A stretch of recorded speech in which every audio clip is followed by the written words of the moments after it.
la philosophie. C'est quoi ce truc de fou furieux? Genre, le mec, je pense, donc je suis.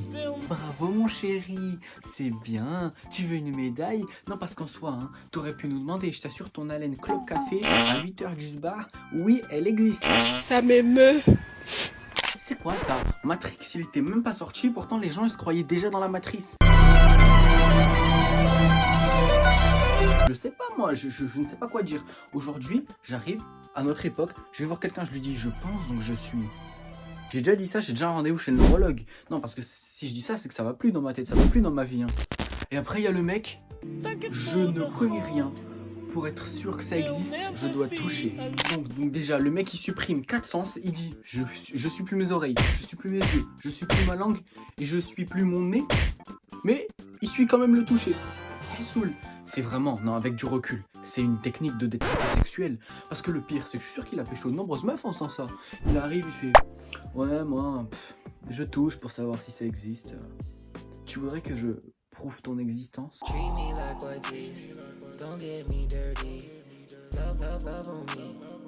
Oh oui, prouve-moi que j'existe. En plus, elle tombe dans le panneau. Genre, il y a quelqu'un qui fume sûrement du shit au petit déjeuner. Il vient te voir, il te demande s'il peut te plotter pour vérifier si tes boobs ils existent. Et toi, tu lui dis oui. C'était mieux avant, remonter le temps. Après, en soi, tout le monde se programme un peu philosophe hein, dès qu'il pense un petit peu. Moi aussi, je suis philosophe en fait. Des fois, je me demande des trucs intelligents comme si l'huile flotte sur l'eau. Mais alors, pourquoi je coule? Bon, ça c'est pas ma citation la plus connue. Hein. Ma citation la plus connue, c'est celle-là. Je vous mets un extrait. Pour être basketteur, faut avoir la chatte de Persée. Pour être OF, il faut avoir la chatte de Persée. Mais bon, selon moi, le plus grand philosophe de toute notre ère, c'est ce gars-là. Qui n'a jamais lavé son zeb avec un coton-tige? Bon les gars, on va continuer sur des choses mystiques. On va parler de l'anglais euro. Donc c'est une option que je fais histoire de perfectionner mon anglais. C'est même pas une prof d'anglais qui me le fait. En plus, c'est une prof d'histoire. Mais le pire du pire, ce qui est encore plus mystique avec elle, c'est que elle, de base, elle faisait des études de je sais pas trop quoi. Il y a sa pote qui lui a dit ouais, moi je passe le concours de prof d'histoire. Tu peux le passer avec moi, s'il te plaît, flemme d'y aller toute seule. Elle l'a passé, elle l'a eu. Comment c'est possible? Donc déjà, voilà, j'ai de gros doutes envers elle. Et donc là, elle arrive, elle nous fait, bon, alors on va faire un débat en anglais sur le réchauffement climatique. Moi, à partir de ce moment-là, tu vois, elle remontait quand même pas mal dans mon estime, parce que j'aime bien faire les débats. Et elle nous dit, alors il y a une équipe qui devra prouver que le réchauffement climatique existe, et l'autre qui devra prouver que c'est une fake news. Quoi? Bon, bien sûr, j'ai choisi le sujet le plus facile à défendre, le seul sujet qui est réel. En gros, la vérité, c'est une fake news. Donc là, le jour du débat arrive. On est mis par groupe histoire de mettre en commun nos recherches. Donc là, on voit le groupe des fous, donc le groupe qui pense que ça existe. Ils sont tous en rond, ils ont tous leur PC, ils sont tous organisés, ils ont tous fait des recherches. C'est carré, on aurait dit la CIA. Nous, on était sans trop de recherche, sans trop de PC, sans trop d'organisation. Mais c'est pas pour ça qu'on va perdre, quoi, tu vois. Donc là, le moment du débat arrive. On voit, ils commencent à sortir des vrais arguments carrés et tout. Ils sont premier degré. Les gens étaient premier degré. Ils pensaient vraiment qu'ils avaient un monde où ils perdraient le débat. Forcément que tu vas le gagner. Mais bon, voici la défense que j'ai quand même proposée. Vous voyez ce graphique? C'est l'évolution des températures au fil du temps. Le réchauffement climatique. Vous savez ce qu'il représente en réalité? Le drapeau du Japon, bien évidemment. Coïncidence?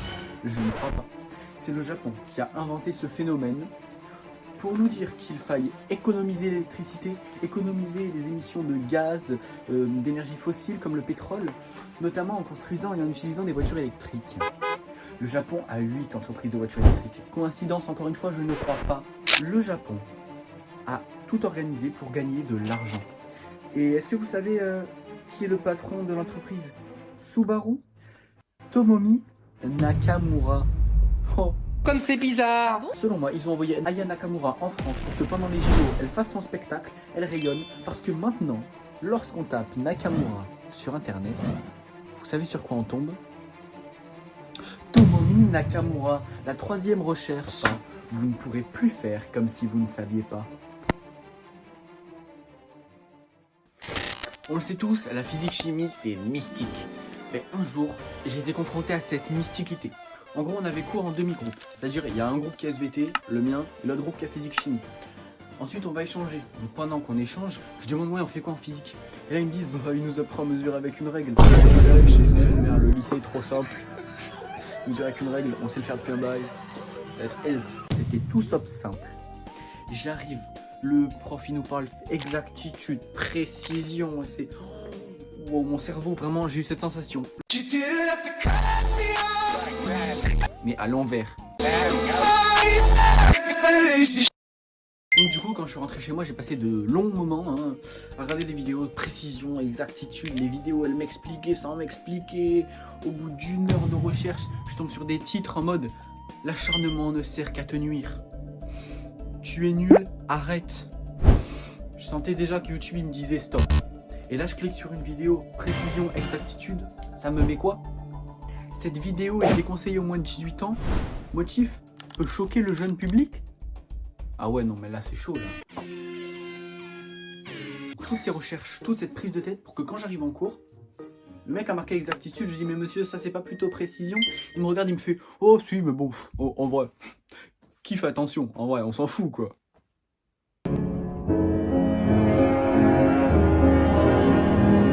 Les gars, par exemple, quand tu fais la physique-chimie avec ton père, tu sens l'autorité qui pèse sur toi. Tu sens, mais ton père, en tous les cas, tu sais que faut pas trop chercher. Sinon, moindre faut pas, tu te mets à ramasser les lentilles au Maroc, tu sais pas comment t'es arrivé là. Et puis on sait que le daron a plus d'autorité que la daronne. Mais, ça, c'est sans compter quand la daronne est en mode ultra instinct. Ah, mais le problème, c'est qu'il faut pas qu'elle se le mette en même temps que le daron. Parce que, imagine, t'as ton père qui te fait, ouais, va me chercher un café. Donc ça, tu vas pas vers le café. Et t'as ta mère, elle est en mode ultra instinct. T'as Goku qui t'arrive et qui te fait, non, s'il te plaît, va me faire un thé. Donc là, comme ça, tu fais, ouais, mais mettez-vous d'accord. Et là, ils me regardent les deux, ils me font, non, tu choisis. Donc, tu sais très bien que la personne que tu vas choisir, tu vas te mettre à dos l'autre. Donc là, instinctivement, tu pars vers le papa. Parce que c'est instinctif, c'est une réaction humaine. Et là, tu te rappelles tout ce que ta daronne fait. Avec ton linge, préparer ton petit déjeuner, ton goûter, ton truc. Du coup, tu pars vers ta mère, tu fais, mais oui, c'est elle qui fait tout. Pourquoi à chaque fois je vais là-bas? J'ai redécouvert la vie. Puis tu vas vers ta mère et là, la mémoire, elle m'est revenue. Je me rappelle pourquoi j'écoute toujours le papa. C'est pour éviter de me prendre des coups de claquettes. Aussi, j'ai des trucs à faire dans la vie. Par exemple, je veux trouver 3 idées de vidéos par jour. Mais le problème, c'est qu'au quotidien, 3 idées par jour depuis 2 mois, j'ai plus... Eh, vas-y, j'ai la page blanche. J'en peux plus. Donc moi, j'ai besoin d'une concentration extrême. Sauf que le problème, c'est qu'au quotidien, tu l'as pas tout le temps. Donc moi, quand je suis en repas de famille, je fais comment? J'ai développé des techniques de concentration. La première, c'est aller aux toilettes. Le problème, c'est que celle-là, elle marche super bien. Mais elle n'est pas utilisable à l'infini, quoi.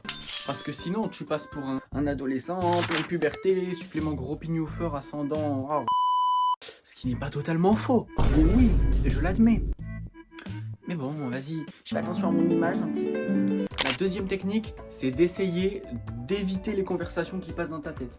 Genre, t'es au repas, t'es assis, mais t'es dans ton truc, tu vois. Le problème, c'est que quand il parle de bouffe, tu penses à de la bouffe. Quand il parle de jeux vidéo, tu penses aux jeux vidéo. Et là, il y a un moment, j'étais concentré de malade. Il m'a resté 10 secondes, j'avais fini mon idée. Il me fallait juste 10 secondes de répit. 10 secondes où personne ne parle, où il parle doucement. Donc là, je suis comme ça. 10, 9.